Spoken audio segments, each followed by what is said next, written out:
Bob Walters, your guide, taking you off to the pub again, this time to the Turf Tavern, reckoned to be the most popular in Oxford, at least as far as tourists are concerned. It's the pub that no one can find, but everyone does. It's approached by alleyways, no road frontage to this pub at all. One of the alleyways is in New College Lane, just to the right of the bridge, not of size. A very narrow approach through there to St. Helens Passage, which broadens to the right and then squeezes into the first courtyard, where we're greeted by the staff, all smiling at us there. Facing them is the first of 3 courtyards, but we'll turn around for a quick look into the front bar. We'll be going back to that later. What about the name, the Turf Tavern? Well, it's only been called that since the 19th century, actually, and it derives from the tendency for the turf staff to throw people out, that is, turf them out at closing time. No, that's not true. It seems that there were turf accountants in the pub or around the pub, and that's where it got its name from. Actually, in the 18th century, it was called the Spotted Cow and was in fact a cider house originally. Let's have a look at the other entrance. This is from Holywell Street, and we're looking down that into Bath Place at the moment. It was made up of a number of cottages which over time have been united into one and fairly recently became the Bath Place Hotel. As we go down there, we turn into a very small entrance, very narrow, and we enter the second courtyard of the turf. It's quite large, as you can see.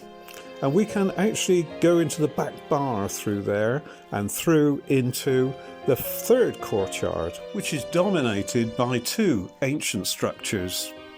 The very large one you see in front of you is the Tower of New College, and beside it on the right is the city wall, which runs all the way alongside the Turf Tavern on this side. Quite a place, eh? Secluded, yet pulsing with alcohol-fueled verve. Here I am in the front bar of the turf.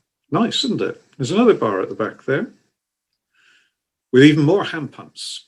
So lots of real ale. Lots of famous people have been here, you know. They keep records of them, I think, and they put signs up to celebrate it. But I'm just going to talk about 2 people who have drunk here in the past. Mind you, almost anybody that's lived in Oxford for any time will have come for a drink, at least one, in the turf. Surely the Turf Tavern is very popular. The 2 I've chosen are Bill and Bob. Bill is Bill Clinton from America, and Bob is Bob Hawke from Australia. Both interesting men, both became the leaders of their country, both went to University College, which is just around the corner from here. Take Bill, first of all. His claim to fame, according to the Turf Tavern, is that this is where he smoked marijuana but did not inhale. They didn't put it in those words exactly on the sign, but that's the nub of it, really. Well, is it real? Is it true? Yes. It's fairly true. Whether it actually happened here or not, I don't know. But I've looked at his autobiography. In fact, I've written about him in a book of my own called The Oxford Rogues.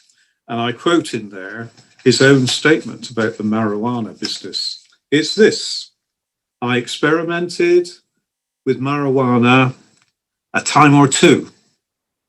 I didn't like it. I didn't inhale.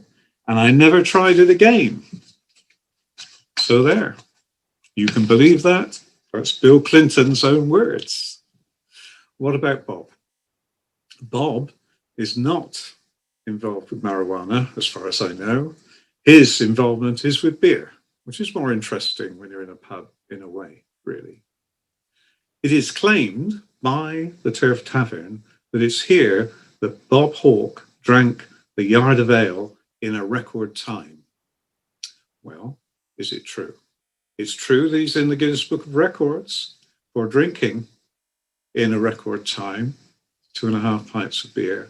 But according to his own memoirs, it took place in his college. Of course, it might have happened here as well, but let's talk about the story of the college. There's a tradition in many of the colleges of Oxford University about drinking the Sconce Pot. If you break a rule in the dining hall, then the sconce master can challenge you to drink the Sconce Pot. And it's filled with 2.5 pints of beer. That's a lot of beer, you know. So Bob broke a rule. The rule he broke doesn't seem a very strong one, but there we are. He did not wear his gown on a formal evening. You have to wear your gowns on formal evenings at University College. So he was challenged by the sconce master to drink the sconce. It was filled with 2.5 pints of beer. Wow. And he drank it all up. The sconce master had to then do it himself. And so it goes on, and I suppose until somebody's sick and they pay for all the beer. Bob is very proud of his achievement. Here's his own words about it. This is taken from his autobiography. I drowned the contents of the pot in 11 seconds, left the sconce master floundering, and entered the Guinness Book of Records with the fastest time ever recorded. This feat was to endear me to some of my fellows Australians more than anything else I ever achieved. That's rather good, isn't it? So yes, he did drink the 2.5 pints in this record time of an unbelievable 11 seconds. Did he also drink the yard of ale here in the Turf? Well, quite possibly. Either way, it's an interesting story. And that's the end of my coverage of the Turf Tavern. Lovely pub. I'm doing more. Do make sure you subscribe, and then I can let you know when they're coming. I'm doing about once a week at the moment. Anyway, hope you enjoyed this one, and goodbye and cheers.